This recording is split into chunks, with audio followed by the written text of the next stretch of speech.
राम जय जय राम, सिया राम जय जय सिया राम।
श्री कृष्ण गोविंद हरे मुरारी, हे नाथ नारायण वासुदेवा।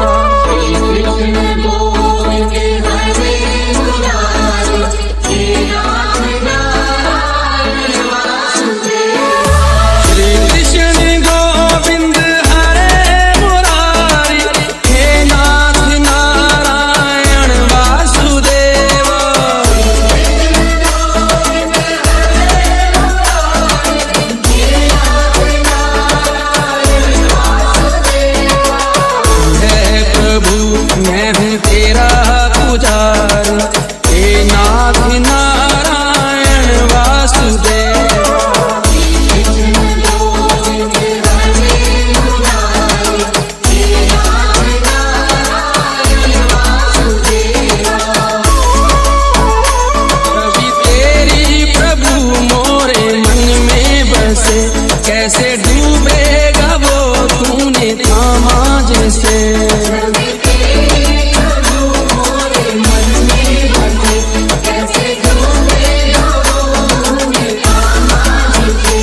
कैसे डूबेगा वो तूने थामा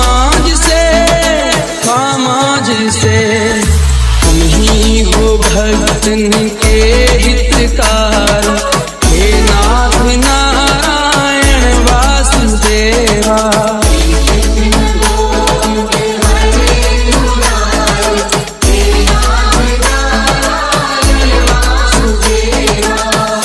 सिया राम जय जय राम,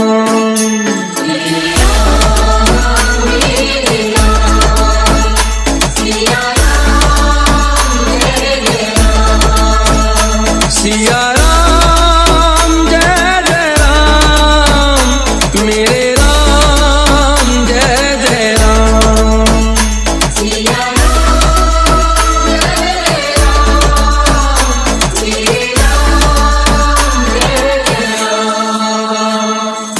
सिया राम जय जय राम, सिया राम जय जय सिया राम।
दरवर्षीप्रमाणे याही वर्षी मोठ्या थाटामाटामध्ये पिंपळगाव नगरीमध्ये श्रीराम जन्मोत्सवाचा कार्यक्रम मोठ्या आनंदाने साजरा होत आहे।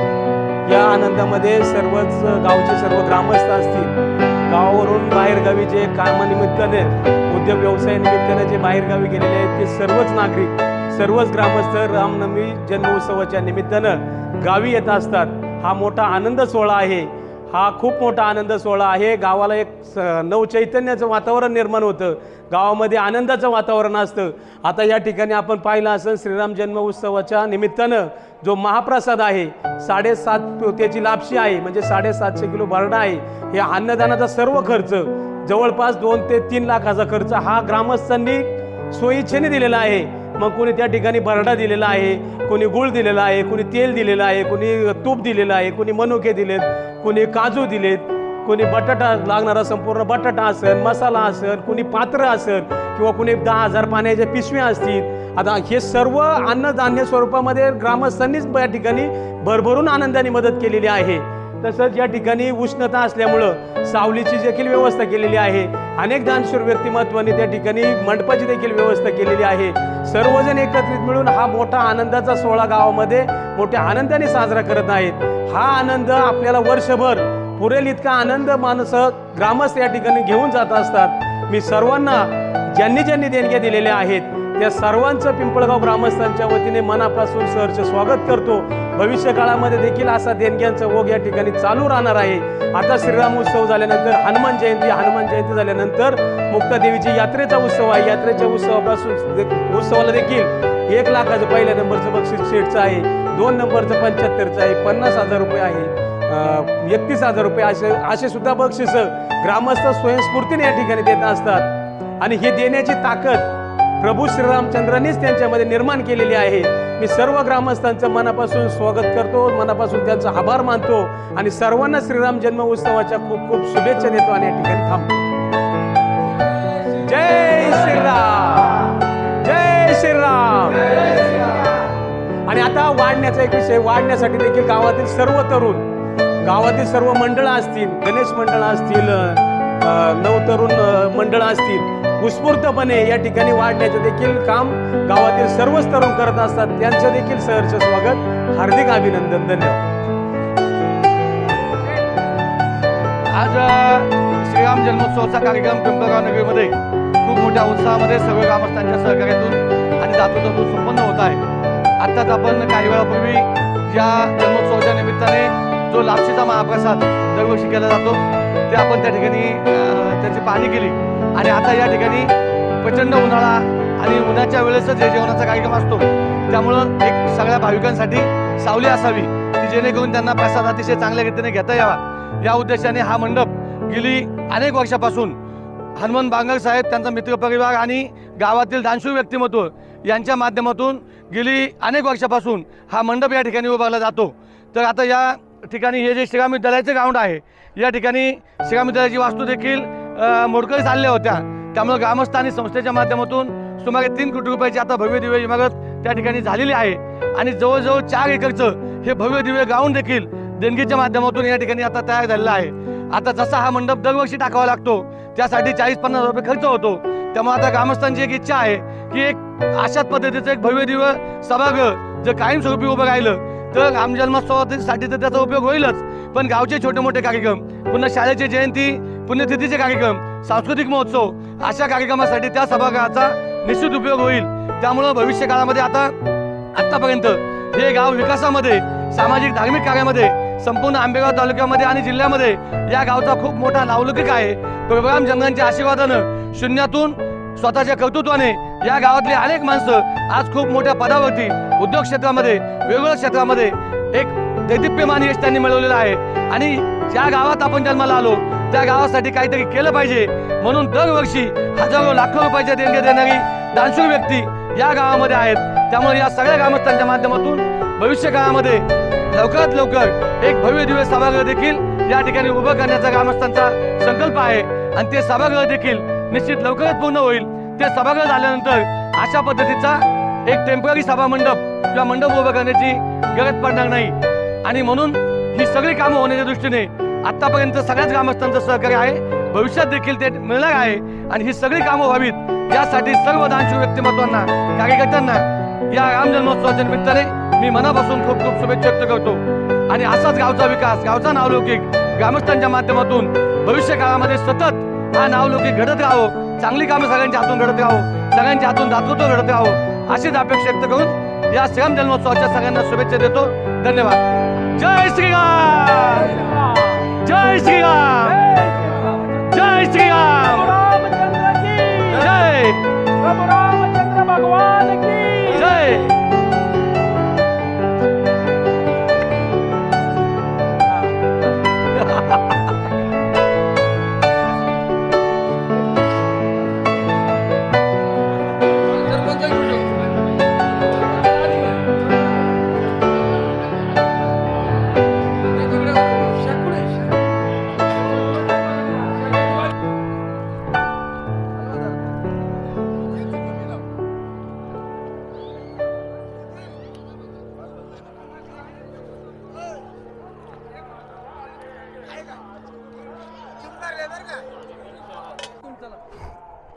अयोध्या येथे प्रभू श्रीरामाचं भव्य मंदिर निर्माण झाल्यानंतरची ही जी रामनवमी आहे हिला एक वेगळी आणि ऐतिहासिक महत्त्व आहे.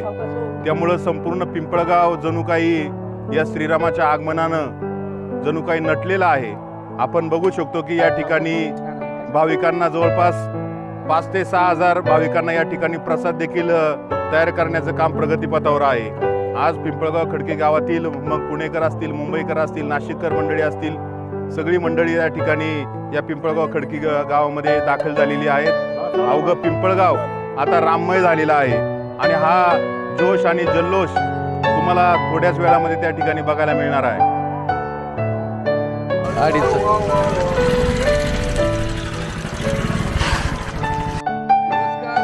नमस्कार.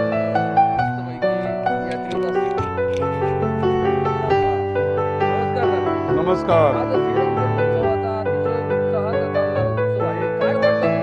एकदम आनंदी आनंद. अयोध्याला दुनियापेक्षाही ती अयोध्याला एक नंबर चाललेला कार्यक्रम आहे. टीव्हीला दिसतंय, सगळं दिसतंय. आणि सजावट इतकी केली राम मंदिराला अयोध्याला का बोलायची नाही. फुलात आणि पिंपळगावचा अयोध्यात काहीच फरक नाही. एक नंबर पिंपळगावाचा कार्यक्रम असा चाललाय का सजावट सुधील फुलावाल्यांनी फुलाची सजावट एक नंबर केलेली आहे. जेवणाचा कार्यक्रम एक नंबर ठेवलेला आहे. इथे अयोध्या नगरी झालेली आहे. अख्खं गाव इथं 4000 लोकांनी इथं आलेली उभी आहे कीर्तनाला. हे जवळजवळ माझ्या माहितीनं 50-60 वर्षापासून चाललेलं आहे. 50-60 वर्षापासून 75 होऊन गेली, म्हणजे 75 वर्ष होऊन गेली. आता 77 चालले. एक नंबर चाललेले. चला बस.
आदिनाथ समारंभः ज्ञाननाथाय मध्यमात् अस्मदाचार्य पर्यन्ताम् वन्दे गुरु परम्पराम् वन्दे गुरु परम्पराम् वन्दे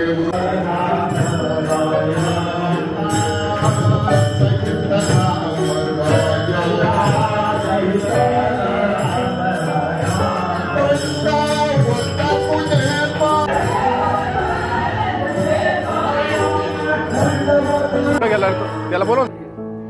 अयोध्या येथे यावर्षी प्रभू श्रीरामांचं जे भव्य दिव्य मंदिर उभारलेलं आहे त्यामुळे अवघा हिंदुस्थान आज राममय झालेला आहे आणि विशेषतः आमची पिंपळगाव नगरी प्रभू श्रीरामांची नगरी म्हणून या संपूर्ण पुणे जिल्ह्यात महाराष्ट्रामध्ये ओळखली जाते.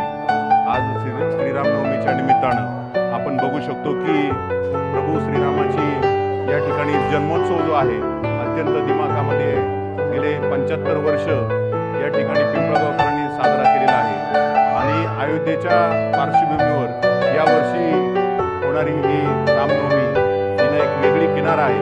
अवघं पिंपळगाव या रामनामाच्या जयघोषामध्ये तल्लीन झालेला आहे. या निमित्तानं मी संपूर्ण महाराष्ट्रातील नव्हे तर देशातील जनतेला आमच्या पिंपळगाव खडकी गावच्या वतीनं श्रीरामनवमीच्या मनापासून शुभेच्छा देतो. जय श्रीराम. आज आदर्श राजा, आदर्श पुत्र, आदर्श योद्धा अशा मर्यादा पुरुषोत्तम प्रभू श्रीरामचंद्रांचं जन्मदिवस म्हणजेच रामनवमी गेली 350-400 वर्षापासून अयोध्येमध्ये प्रभू श्रीरामचंद्र घराविना म्हणजेच मंदिराविना होते.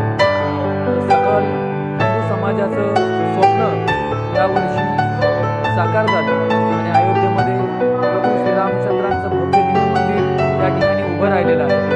पिंपळगाव खडकी देखील रामनगरी म्हणून प्रसिद्ध आहे. पिंपळगाव खडकीमध्ये देखील सुमारे 100 वर्षापूर्वी पूर्वजांनी तयार केलेलं हे भव्य दिव्य आणि सातवानी लाकडामध्ये तयार केलेलं राम मंदिर आज या ठिकाणी दिमाखात उभं आहे आणि या रामनवमीचा जो कार्यक्रम आहे गेली 75 वर्ष हा कार्यक्रम या गावामध्ये मोठ्या प्रमाणात साजरा केला जातो.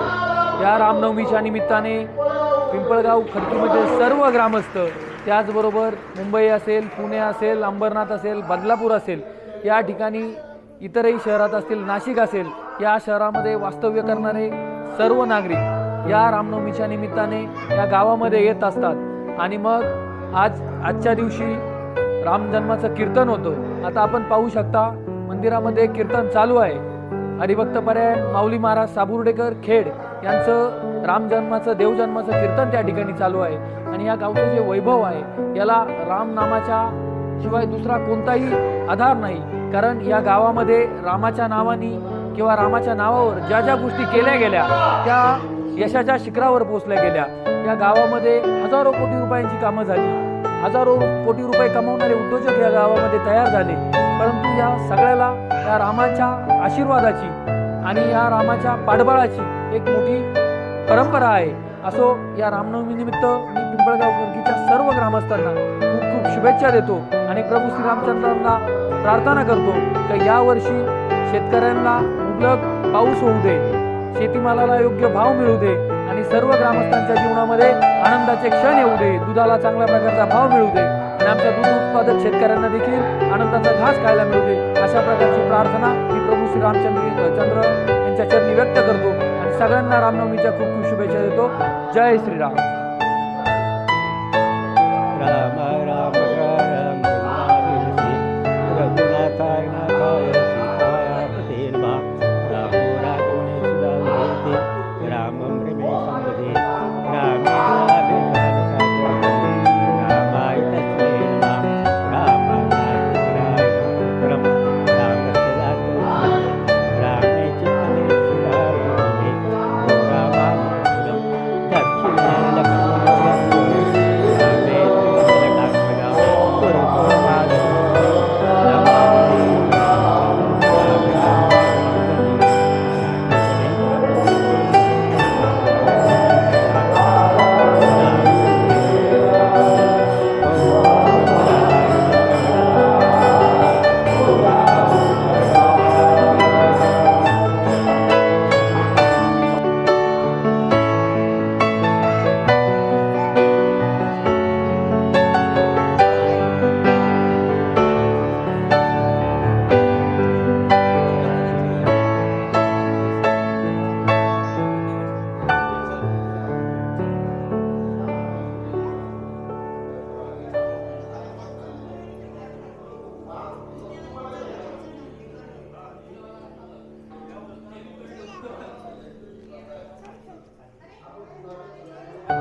आणि तिसरं सर्व साकार नमो विश्वरूपा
स्वरूप सुंदर ईश्वरी अवतार होत असताना एकटा होत नाही, तर त्याच्या मागे काही कारण मीमांसा असते.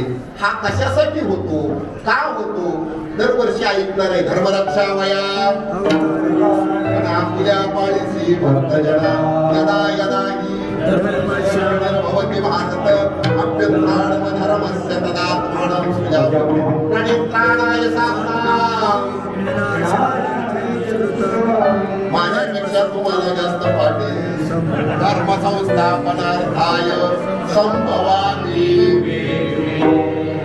देणी साकडली या धर्माचे काय वाढे आपण बेधनुष्य करून दुसरी विजयलक्ष्मी एके मोहरे केली त्रेती. त्रेतायुगाचं वर्णन ज्ञानोबाने करतात. येणे साकडली या धर्माची काय वाढे. अरे याने धर्माच्या साठी अवतार धारण केला. मग हा निर्गुण असणारा परमात्मा सगुण झाला, तो एकच राम झाला का? नाही. नामदेवराव म्हणतात नुसता राम नाही, तर एक अवतार नाही, 10 नाही, 24 नाही. अरे त्याच्या अवताराच्या राशीच्या राशी आहे.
नरसिंह, वामन, परशुराम, राम, कृष्ण, बौद्ध आणि होणारा कलंकी. त्या 10 अवतारांचा जर विचार करायला गेलो, आपल्याकडे बऱ्याच वेळा सांगितलं जातं उत्क्रांतीवादाचा सिद्धांत. या सिद्धांताचा जन्म डार्विन सांगतात. उत्क्रांतीवादाचा सिद्धांत कुणाचा आहे? डार्विनच्या आधी सिद्धांत आमच्या श्रीमद भागवतामधला व्यासदेवाचा. उत्क्रांती म्हणजे काय? असं सांगितलं डार्विनचा उत्क्रांतीवादाचा सिद्धांत. माणूस पूर्वी माकड होता. कोण होता? असं कोण म्हणत होतं? डार्विन. किती वर्षापूर्वी? हजारो वर्षापूर्वी माकड पूर्वी कोण होता? माणूस कोण होता?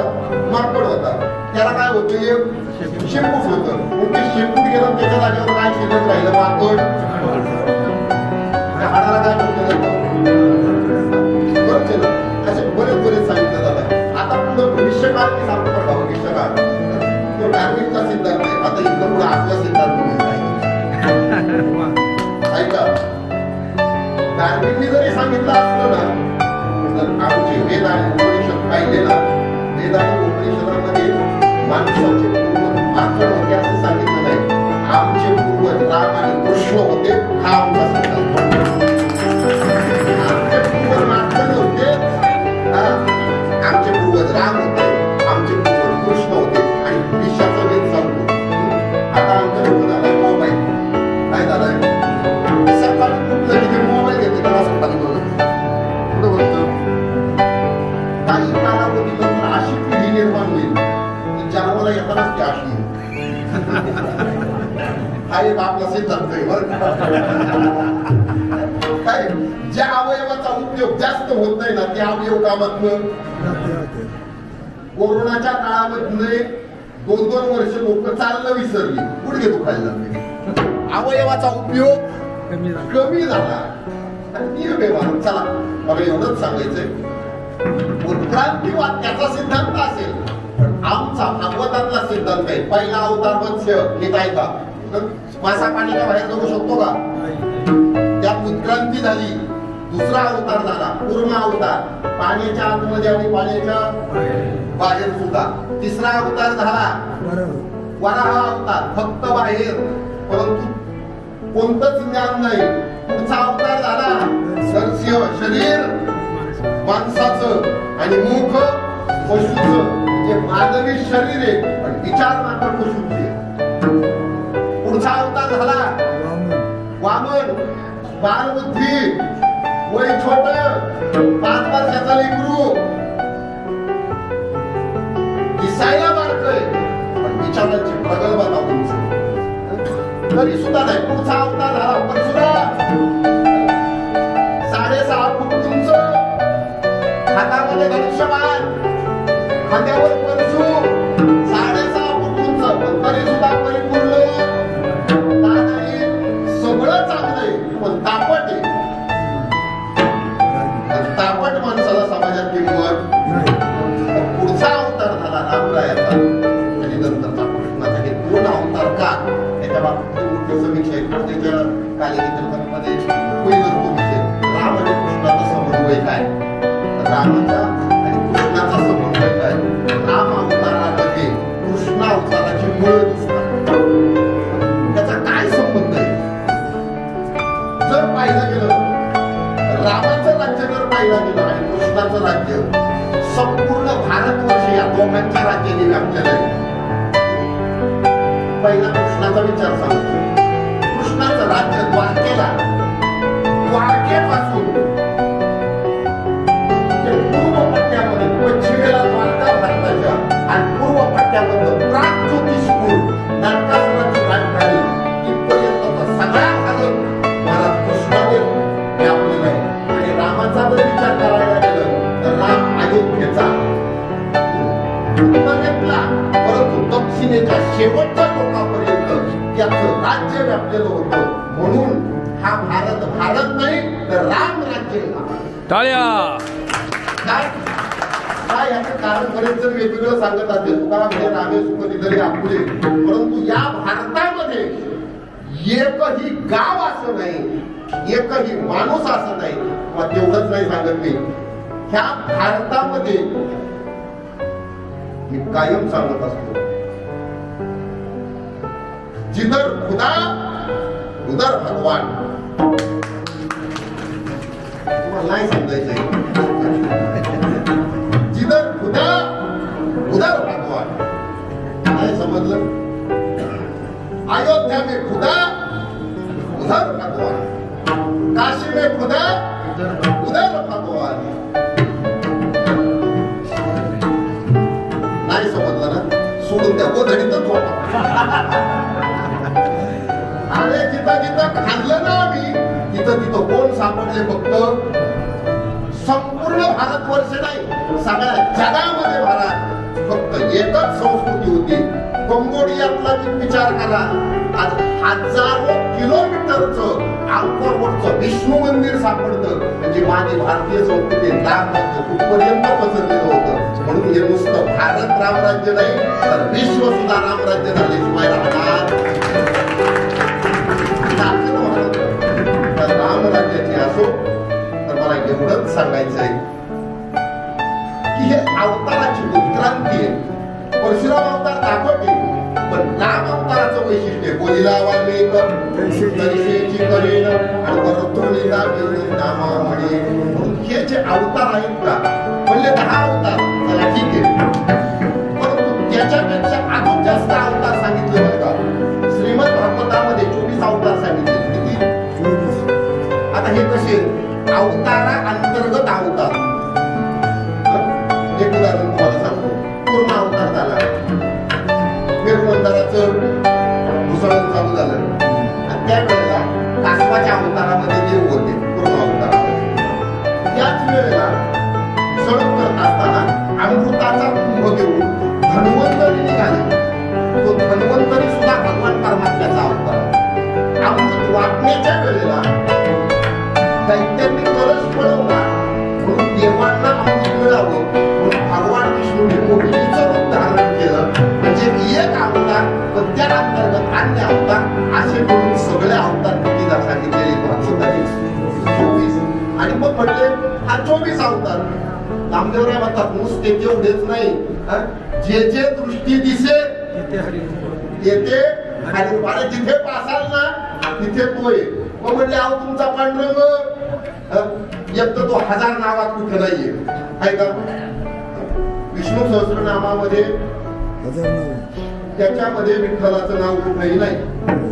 बरं चला, तुम्ही जे 24 अवतार सांगितले, या 24 अवतारात मध्ये येतोय का. माऊलींना हा प्रश्न विचारला, माऊली तुम्ही ज्या पांडुरंगाची उपासना करता, तुम्ही ज्याची वारी करता, तो ह्यांच्यामध्ये बसत नाही, नक्की काय. त्यावेळेला त्याचं उत्तर सांगत असताना माऊलींनी सांगितलं पाप रकुमा देवी वरून 25वा आणि 24 मूर्ती वेगळा. 24 मूर्तींचं वेगळं तत्व आहे आणि आमच्या विठ्ठलाचं वेगळं तत्व आहे. माझा विठ्ठल असा आहे समचरण दृष्टी देवरी साधिने. अहो त्याच्याजवळ कुणी कसंही जा, भलं ती या भावे शरण जाता भेटी आणि पाणी तसे तुटी ब्रह्मव्याधी. एवढंच नाही, मत्स्य कुर्म वराह वामन परशुराम राम दत्त हे 24 अवतार, त्या सगळ्या 24 अवतारांचा संपूर्ण असणारा तेजस्वी गाभा म्हणजे माझा पांडुरंग परमात्मा आहे. म्हणून श्री महाराज सांगतात माझा पंढरी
आता कीर्तन झाल्यावर मला सुद्धा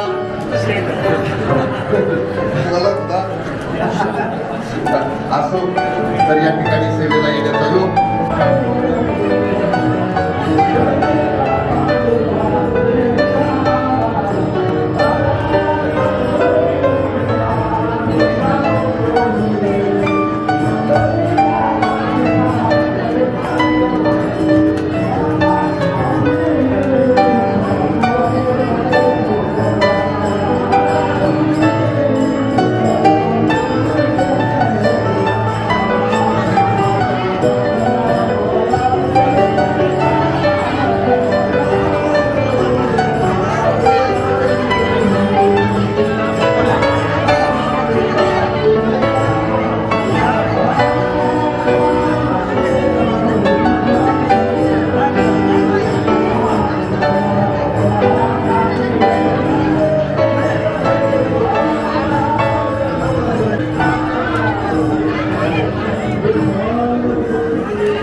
Bye.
महेश शिंदे यांच्याकडून 251 रुपयाचा आहे समाधान आहे.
कैलासवासी श्री रामदूत उत्पादक संस्थेचे माजी चेअरमन कैलासवासी दत्तात्रय बाळाजी पोपरकर माणिवाले यांच्या स्मरणार्थ विलासराव दत्तात्रय पोपरकर माणिवाले विशाल लवकरात लवकर घेऊन तसेच कैलासवासी बाबाबाई गंगाराम शिवाजी पोपरकर यांच्या स्मरणार्थ माननीय श्री महादेव गंगाराम पोपरकर यांनी या ठिकाणी लागणारी संपूर्ण पात्र 7,000 पात्र दिलेली आहेत. तसेच माननीय श्री सुदामशेठ राजू पोपरकर यांनी 100 किलो गुळ दिलेला आहे. तसेच कार्तिक ड्रायव्हरचे मालक सुनील शेठ चंद्रकांत वारंकर यांनी 2 तेलाचे डबे दिलेले आहे. मांजर कुशलतेने देखील लागणारा संपूर्ण बटाटा आणि कांदा दिलेला आहे. वाढपे मंडळाला विनंती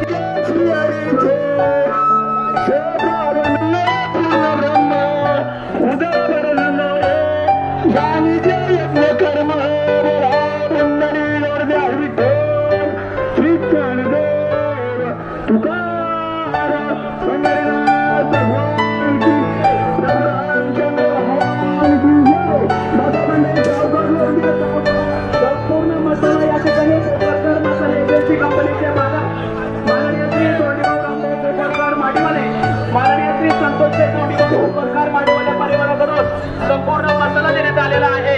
16 हिंदवी व्हेजिटेबलचे मालक पिंपळगावचे माजी सरपंच श्री रामदूत उत्पादक संस्थेचे संचालक सुधामशेठ श्रीमती पोपरकर यांनी अन्नदानाच्या कार्यक्रमासाठी 5,000 रुपये दिलेले आहे. प्रसिद्ध भाजीपाल्याचे व्यापारी काळूरामशेठ मधुकर पोपरकर यांनी एक केंद्रावा दिलेला आहे. प्रसिद्ध भाजीपाल्याचे व्यापारी एकनाथशेठ रामभाऊ पोपरकर माणिवले यांनी देखील एक केंद्रावा दिलेला आहे. कैलासवासी आदिवासी बांगर यांच्या स्मरणार्थ माननीय श्री बबनराव बांगर यांनी देखील एक केंद्रावा दिलेला आहे. माननीय श्री विक्रीशेठ पोपरकर उद्योजक यांनी देखील एक केंद्रावा दिलेला आहे.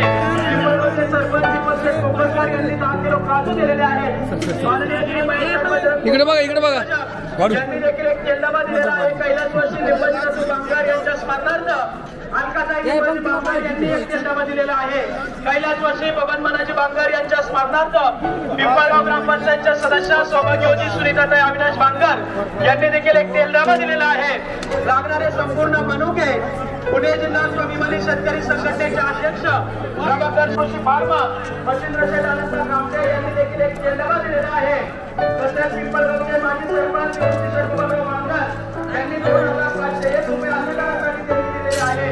तसेच मुलांची सजावट नवरात्र कोकणकर माडीवाले यांनी केलेली आहे. तसेच सुपासाठी 5000 रुपये यांच्या स्मरणार्थ हरिदास संतोष व गोरक्षनाथ काजू बांगर यांच्या मुलांनी या कार्यक्रमासाठी 3001 रुपयाची देणगी दिलेली आहे.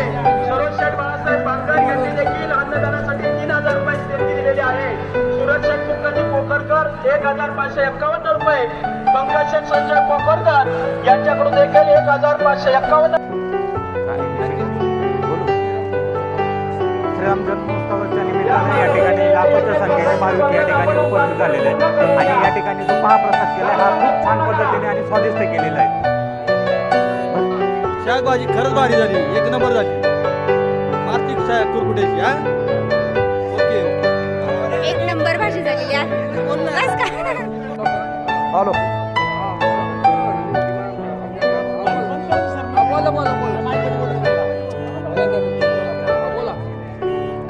रामनवमीच्या उत्सवाच्या निमित्तानं आलेल्या सर्व पैपावणे आप्तेष्ट माता भगिनींचं पाहुणे मंडळीचं प्रथमतः पिंपळगाव ग्रामस्थांच्या वतीनं सहर्षाचं स्वागत करतो.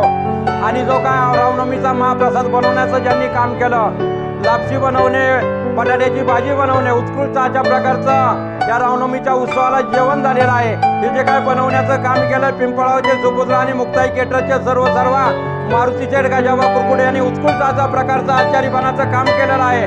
सर्व ग्रामस्थांच्या वतीनं त्यांचं सुद्धा सहर्ष स्वागत, हार्दिक असं अभिनंदन. आणि आलेले सर्व पैपावणे आप्तेष्ट भाविकांचं आमच्या पिंपळगाव ग्रामस्थांच्या वतीनं सहर्ष स्वागत, हार्दिक असं अभिनंदन करतो. महाप्रसाद हा घेण्यासाठी मुंबई, पुणे, नाशिक सर्व महाराष्ट्रातून जे काही पाहुणे मंडळी या कार्यक्रमासाठी उपस्थित राहिलात, अमेरिकून सुद्धा या पाहुणे मंडळी ग्रामाचं उपस्थित राहिल्याबद्दल पिंपळगाव ग्रामस्थांच्या वतीनं पुन्हा एकदा त्यांचं सहर्ष स्वागत, हार्दिक असं अभिनंदन अभिनंदन अभिनंदन. आणि या ठिकाणी वाढण्यासाठी लेबर आणलेले आहेत, वाढवे मंडळी आलेले आहेत. त्यांना विनंती आहे आपण या ठिकाणी वाढायचे. गावातील सर्व तरुणांनी